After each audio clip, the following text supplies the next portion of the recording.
As good as they are, smart battery chargers lull you into a false sense of security. I've been caught out 3 times now, stranded twice and embarrassed once, and in this video I'll tell you why. We all know the benefits of keeping a bike or a car connected to a tender, stroke conditioner, stroke trickle charger or smart charger, whatever you want to call them. I'm talking about these things from the likes of Optimate in Belgium, Oxford Products in the UK, NOCO in the US, or the Swedish manufacturer that I go with, CTEK. I have 3 MXS 5.0s connected permanently to my Honda ADV 350, Triumph Tiger 900 and my Fiat van when they're in the garage, obviously.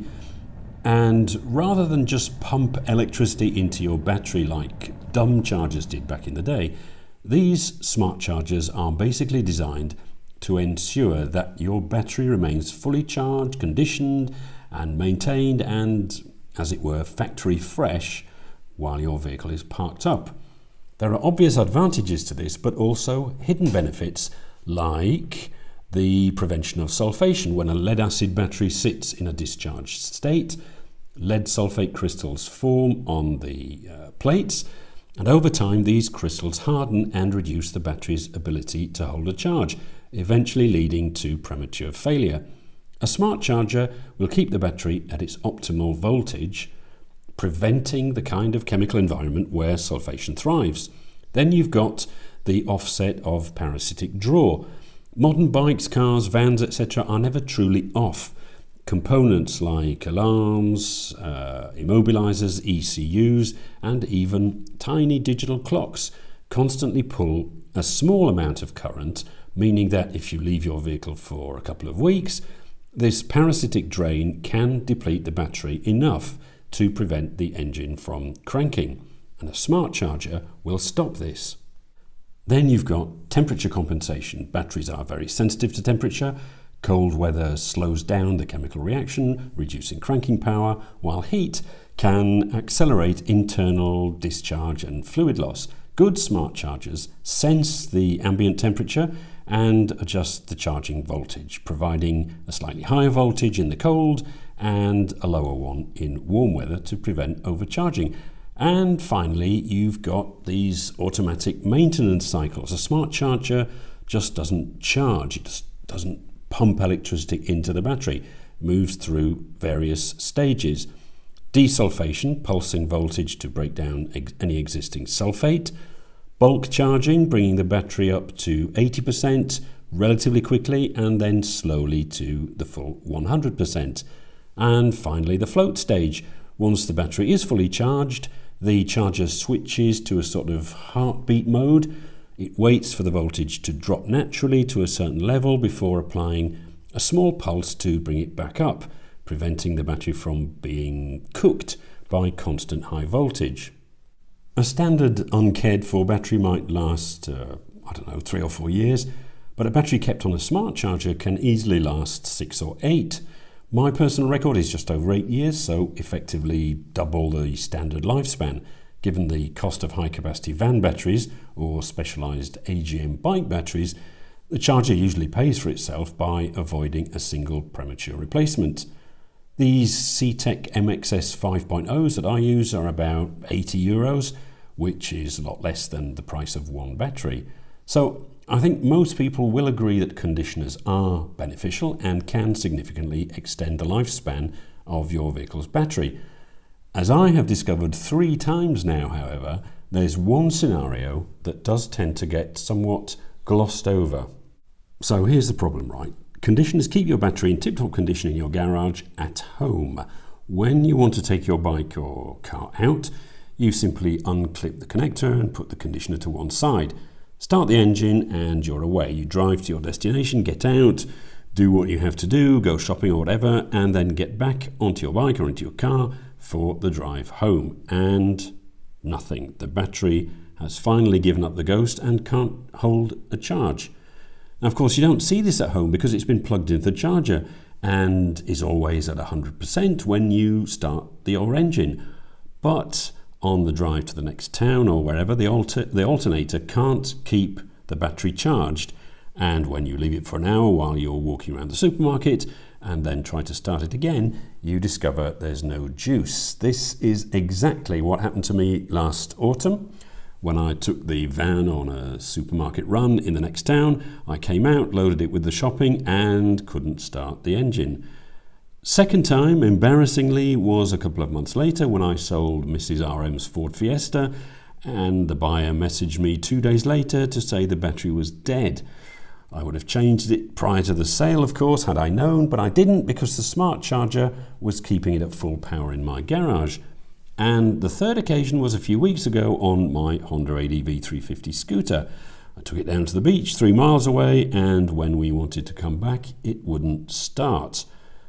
These chargers might be smart, but they're not smart enough to tell you when the battery is coming to the end of its life and you need to think about replacing it. The CTEK MX5s that I have are supposed to have a bad battery check feature, whereby after charging the charger stops and monitors the battery for a few minutes to see if the voltage drops. If the battery can't hold the charge, a red error light, usually an exclamation mark, lights up.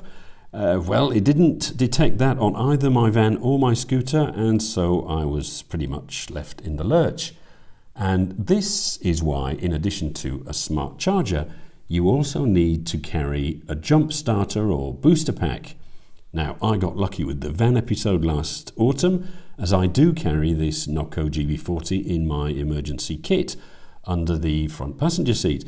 I bought it about 5 years ago as a precaution, but I'd never used it in a real situation, and I have to confess, it hadn't been charged up for months. Fortunately, it was still at about 75% charge, so I connected it in the supermarket car park 20 miles from home and held my breath.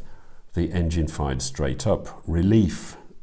I went with the GB40, one of their smaller jump packs, because it's compact enough physically to fit in the glove box of the van and the tank bag of my Tiger, so I can also use it to charge my GoPro batteries when I'm out filming, but it's still powerful enough to start the diesel engine in my van. NOCO do make larger, more powerful jump packs, but they quickly get a lot bulkier in terms of physical size, and their power output, well, it would be overkill for what I need, really. I had what I thought was a genius idea, keeping the booster plugged into the charging cable that I used to charge my phone so that it would charge the booster every time I used the bike or the van. I sent them an email to this effect, but they advised it was not a good idea. It's generally not recommended to keep the GB40 permanently plugged into your USB-C in your car. The GB40 doesn't have a true maintain mode, so keeping it connected all the time can cause unnecessary heat, slow battery wear, or potential issues if the car's power port stays live. It's better to top it off every few months or after each use rather than leaving it on constant charge. Fair enough. Thanks for clearing that up.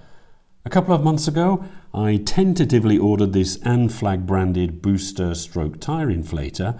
I say tentatively because, well, it was cheap and promised a rather implausible 8,000 amps cranking power, which is about 16 times what my NOCO GB40 produces, but it was Amazon's choice and seemed to have decent reviews.